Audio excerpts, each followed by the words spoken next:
Welcome to The Success Face. In today's video, we will be discussing the concept of being addicted to oneself, as written by Noah Blumenthal. Many of us may not realize it, but it is possible to become overly focused on our own thoughts, feelings, and desires to the point where it begins to negatively impact our relationships and daily lives.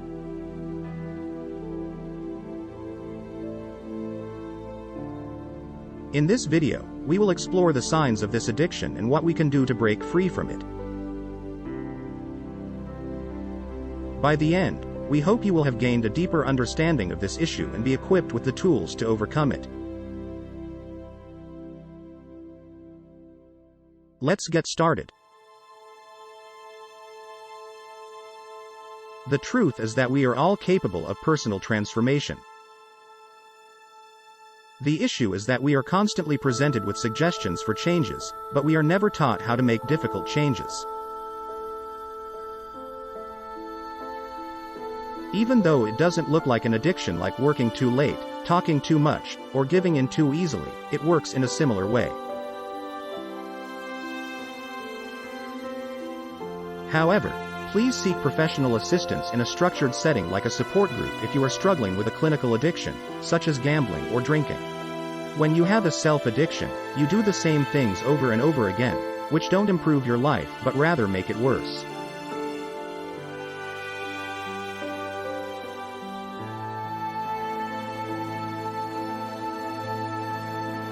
You do this almost completely unconsciously.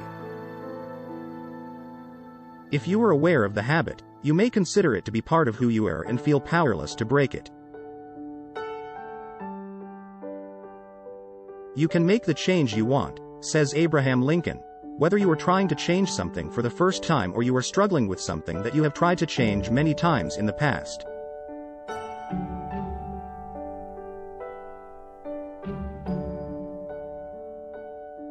You don't have to feel that way, though. You can make a change, one that lasts a lifetime, despite the widespread nature of these self-addictions, which can range from constant negativity to poor nutrition. Be aware of these addiction-related concepts before you begin. They begin with a benefit that is perceived as positive, like increased self-esteem or self-image. They boost their own confidence. They become a part of you and the choices you make. They result in negative outcomes. Others are hurt by some of your addictions. Some, like pressure, are basically inner and fundamentally hurt you.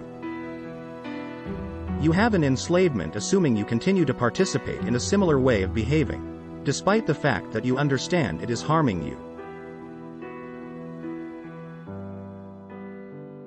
You are likely to feel helpless when you notice that you are doing the same thing over and over again.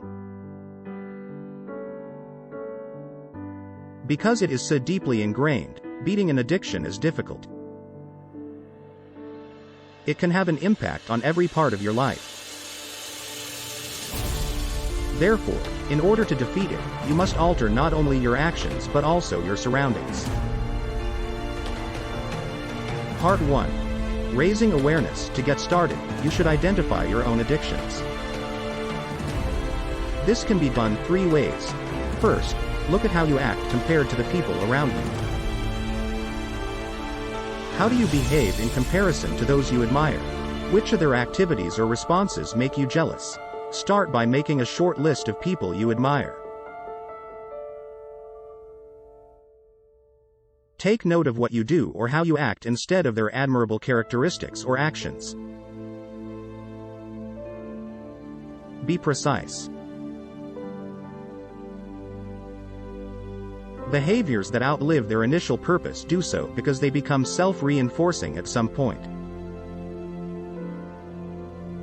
Second, become shocked.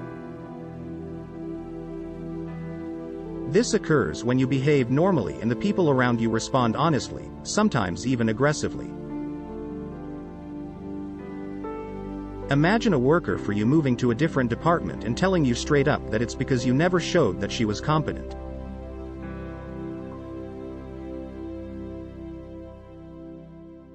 Now, imagine that you went home and yelled at your son for getting low grades on his homework.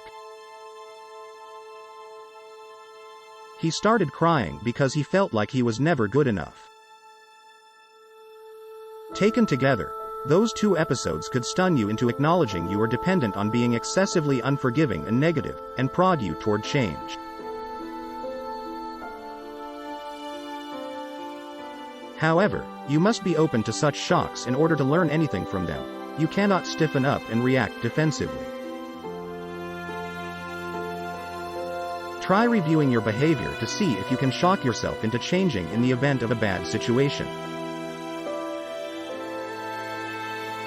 Over time, many healthy behaviors become unhealthy.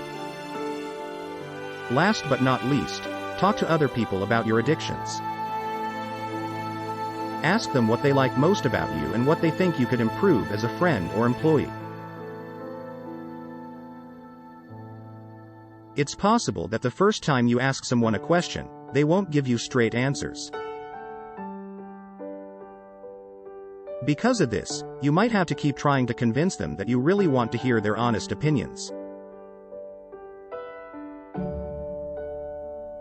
When you have a feeling of your self-addictions, select one to deal with.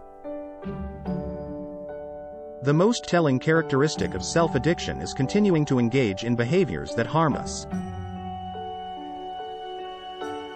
Recognize the negative effects of your behavior to decide how much you want to change. Think through your life carefully. Begin by taking a look at the people around you. How are your friends and family affected if you are too passive? Be specific about how your unwanted behavior affects them and how it makes them feel. Does it, for instance, cost them time or money? Begin by imagining how other people will judge you. Do this over a period of time. Try to see it from their perspective. Think about how someone's perception of you might shift if they observed or experienced your behavior. If it is not renewed, awareness can deteriorate over time. If they are not attended to, even significant commitments and self-realizations can be forgotten. Conduct a follow-up survey of those involved. Again, you need to keep at it and convince them that you want truthful responses. To help you navigate the conversation, you might find it helpful to write down your comments and questions in a script.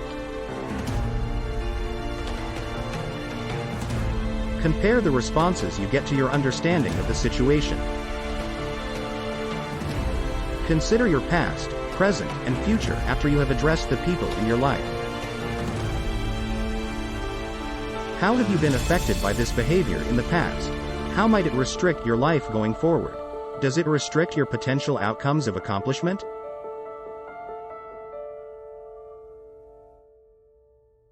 The best way to improve performance is to learn from past experience, says great performers of all types, including athletes, singers, and actors. Make a firm commitment now that you have established your desire to change. These commitments ought to be particular and measurable. You won't benefit from making promises to exercise more or be patient more often. Instead, turn these broad statements into specific, observable actions. Make a commitment, for instance, that you will exercise 3 times per week. Or choose the behaviors that show impatience and limit yourself to a certain number per week. Make your objectives doable. Although committing to running a mile in under 4 minutes is certainly specific, the majority of people will never be able to accomplish it.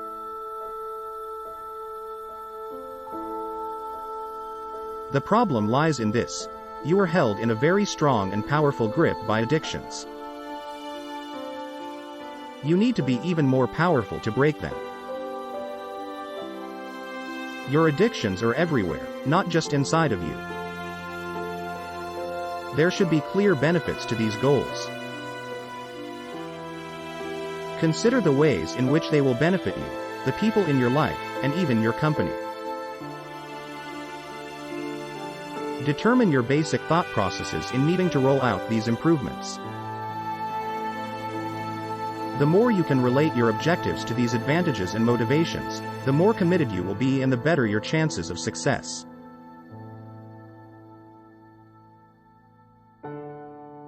Your motivation for the work that lies ahead will increase when you see how your current actions cause negative results and how different actions could create a more positive future.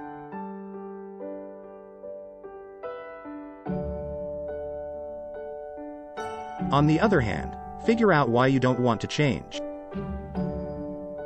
Be specific about the reasons behind your actions and the advantages they bring you. What will replace them? The resistance will be lessened if these competing motives are made clear.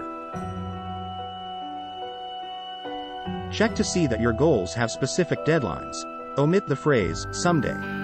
Write these goals down once you have them clearly in mind. Create a routine for regularly reviewing your commitments and prominently post them. Inform others of your commitment to change and request their feedback on your progress. Part 2. Building backing. In the following phase of your change cycle, fabricate a circle of help. Get support from other people to change. Consider how much this will benefit you. Your allies can applaud you, challenge you, or basically give you criticism on how you're doing. Sponsors in Alcoholics Anonymous help newly sober people stay on track.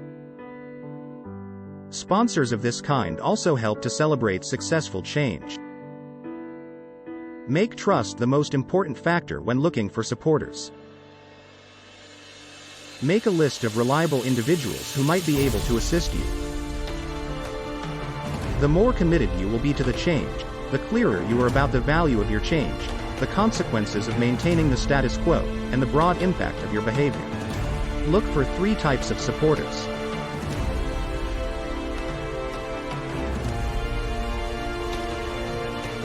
Knowing accomplices, inform these individuals regarding the change you're attempting to make.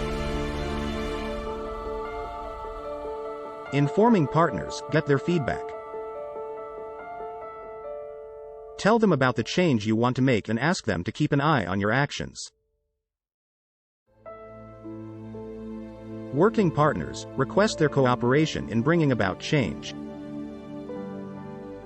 They might have some suggestions that might help you plan for change. They push you to achieve your objective and encourage you to do so.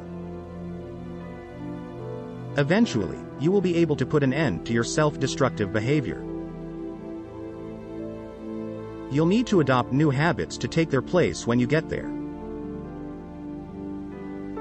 Take a look at your list of supporters and consider the potential roles played by each individual. Supporters can take on multiple roles. Identify the people who support your addiction to yourself. You and the co-conspirator continue your bad habit. This person would be someone who takes smoking breaks with you. The pessimist simply believes that nothing can change. The admirer doesn't back you up in your efforts to change because he or she thinks you're doing a great job right now. On the other hand, the avoider tries to act like there isn't a problem. Change these connections. Be surrounded by supporters rather than foes. As you overcome a self-addiction, you may discover that in the process you release tension you were unaware you had, and you may become happier with yourself in general.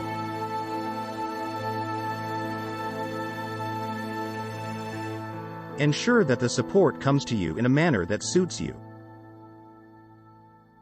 Pay attention to each person's traits and habits to define the kind of support you want from them. Connect the strengths of individuals to their support roles. Establish a routine for receiving feedback. Listen to what the person has to say and ask for their feedback. Now, re-ask. Make any unclear points clear. Be sure to express your gratitude for the feedback. Based on this new information, devise a strategy. After that, look at your backers. On the off chance that they give great input yet don't appear to be that intrigued, you'll have to rouse them. You will need to teach them how to give better feedback if they are motivated but not very skilled. Thank them for their assistance and release them from their responsibility if they lack both skill and motivation. Third part. Taking action. Define the new behavior you want. How would it appear in actuality?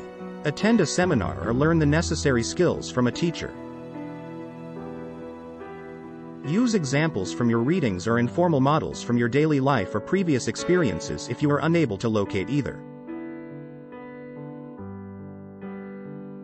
Follow in the footsteps of those who achieve their goals. Make everything as simple and straightforward as you can, as changing habits can be difficult.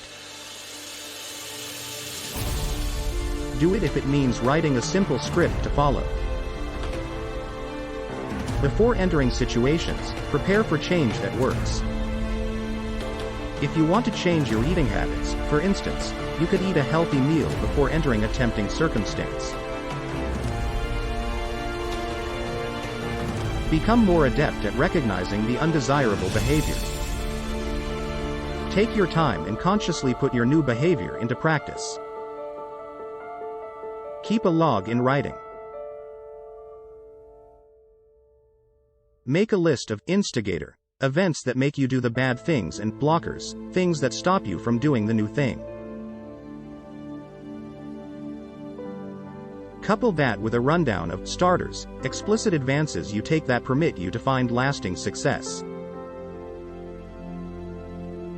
The next step is to compile a list of green lights or methods for recognizing your accomplishments.